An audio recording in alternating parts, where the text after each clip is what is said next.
Praise the Lord. വേഗം വരുന്നവനായ നമ്മുടെ കർത്താവായ യേശുക്രിസ്തുവിൻ്റെ നാമത്തിൽ എൻ്റെ സ്നേഹവന്ദനങ്ങളെ ഞാൻ അറിയിക്കുന്നു. ഉൽപ്പത്തി പുസ്തകം 41 14 ഉടനെ ഫറവോൻ ആളയച്ചു ജോസഫിനെ വിളിപ്പിച്ചു. അവർ അവനെ വേഗത്തിൽ കുണ്ടറയിൽ നിന്ന് ഇറക്കി. അവൻ ക്ഷൗരം ചെയ്യിച്ചു വസ്ത്രം മാറി ഫറവോൻ്റെ അടുക്കൽ ചെന്നു. ഹല്ലേലൂയ. ഒരു രാജാവിൻ്റെ മുമ്പിൽ നിൽക്കുവാൻ, ഹല്ലേലൂയ, കുണ്ടറയിൽ നിന്ന് അഭിഷിക്തനായ ദൈവത്തിൻ്റെ പ്രിയ മകനായ ജോസഫിനെ ചുമ്മാതെ കൊണ്ടുപോവുകയല്ല ചെയ്തത്. ആ ദൈവ പൈതലിനെ അവർ ക്ഷൗരം ചെയ്യിപ്പിച്ച് വസ്ത്രം ധരിപ്പിച്ചു. അവൻ്റെ വസ്ത്രം കുണ്ടറയിൽ കിടന്ന, തടവറയിൽ കിടന്ന വസ്ത്രം കൊണ്ടല്ല രാജസന്നിധിയിൽ കൊണ്ടുവന്നത്. രാജാവിന് നന്നായിട്ടറിയാം ഇവൻ കുണ്ടറയിലാണ് കിടക്കുന്നത്, ഇവൻ കാരാഗ്രഹത്തിൽ കിടക്കുമ്പോൾ കാരാഗ്രഹ വസ്ത്രമായിരിക്കുമെന്ന്. എന്നാലും ഹല്ലേലൂയ, ആ രാജാവിൻ്റെ മുമ്പാകെ അവനെ കൊണ്ടുപോകുന്നതിന് മുമ്പ് ഹല്ലേലൂയ അവൻ്റെ പടയാളികൾ വന്ന്, ഹല്ലേലൂയ അവൻ്റെ ദൂതന്മാർ വന്ന് അവൻ്റെ വസ്ത്രം മാറ്റിപ്പിച്ചു, അവനെ ക്ഷൗരം ചെയ്യിപ്പിച്ചു. രാജാവിൻ്റെ മുമ്പാകെ നിൽക്കുവാൻ തക്കവണ്ണം അവനെ ഹല്ലേലൂയ അണിയിച്ച് ഒരുക്കി.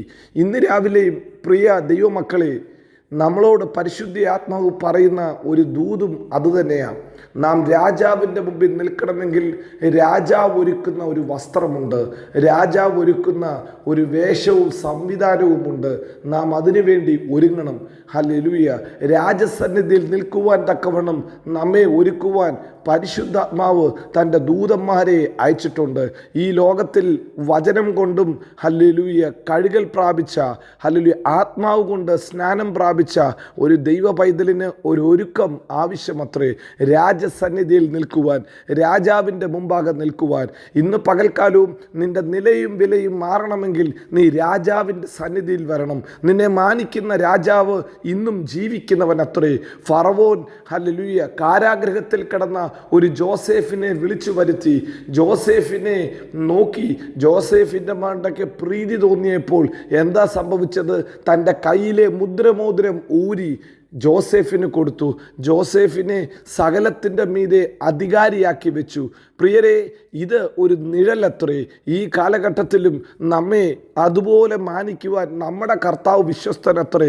ഫറവോൻ ചില കാലങ്ങൾ കൊണ്ട്, ചില സമയങ്ങൾ കൊണ്ട് മാറ്റപ്പെടുന്ന ഒരു രാജാവെങ്കിൽ നിത്യനായ ഒരു രാജാവ് നമുക്കുണ്ട്.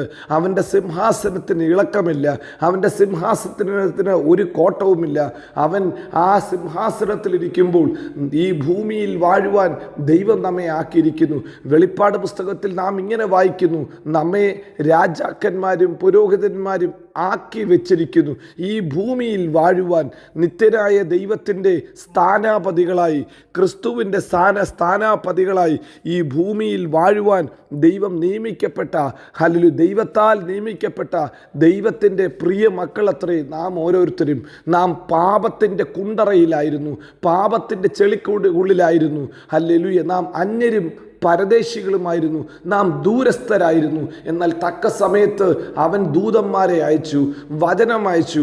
ഹല്ലേലൂയ. പലരും നമ്മുടെ അടുക്കൽ വന്ന് വചനം പറയുമ്പോൾ ആ വചനം കൈക്കൊണ്ട് നമ്മെ പുറത്തു കൊണ്ടുവന്നു.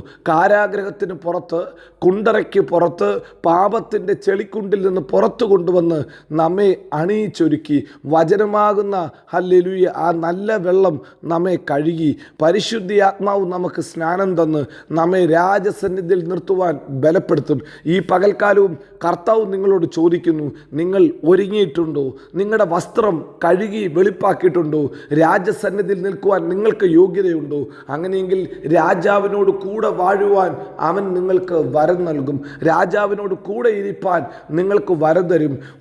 ഒരു ഫറവോൻ തൻ്റെ കയ്യിലെ മോതിരം മൂരി ഹല്ലേലൂയ ജോസഫിനെ അധികാരസ്ഥനാക്കിയതുപോലെ ഈ ഭൂമിയിൽ കർത്താവിന് വേണ്ടി നിൽക്കുവാൻ, കർത്താവിൻ്റെ മൗത്ത് പീസായി തീരാൻ നിങ്ങളെ കർത്താവിന് ആഗ്രഹമുണ്ട്. നിങ്ങളെക്കൊണ്ട് ദൈവത്തിന് പദ്ധതിയുണ്ട്. ഈ ഭൂമിയിൽ അവന് വേണ്ടി ജീവിക്കുവാൻ, അവൻ്റെ ഭരണം നടത്തുവാൻ കർത്താവ് ചിലരെ അന്വേഷിക്കുന്നു. കർത്താവ് ചില ജോസഫുമാരെ അന്വേഷിക്കുന്നു. നിങ്ങൾ എൻ്റെ നാമത്തിൽ ഭൂതങ്ങളെ പുറത്താക്കും, രോഗികളെ സൗഖ്യമാക്കും, കുണ്ടറയിൽ കഷ്ടതയിലിരിക്കുന്നവരെ വിടുവിക്കുമെന്ന് കർത്താവ് പറഞ്ഞെങ്കിൽ കർത്താവ് ചെയ്ത ശുശ്രൂഷ അല്ല, കർത്താവ് പറഞ്ഞത് ഞാൻ ചെയ്തതിലും വലുത് നിങ്ങൾ ചെയ്യും എന്നരുളി ചെയ്ത ആ ശുശ്രൂഷ ചെയ്യാൻ നിങ്ങളെ വിളിച്ചിരിക്കുന്നു. പ്രിയരെ, നാം ഒരുങ്ങിയിട്ടുണ്ടോ? ഇന്ന് പകൽക്കാലവും കർത്താവ് വിളിച്ചെങ്കിൽ അവൻ നമ്മെ ഒരുക്കുവാനും വിശ്വസ്തനാണ്. നിങ്ങൾക്കറിയാം, ഒരു കല്യാണ സദ്യയ്ക്ക് വേണ്ടി അനേകരെ വിളിച്ചു, കണ്ടവരെ ഒക്കെയും വിളിച്ചു എന്ന വേദപുസ്തകം പറയുന്നത്.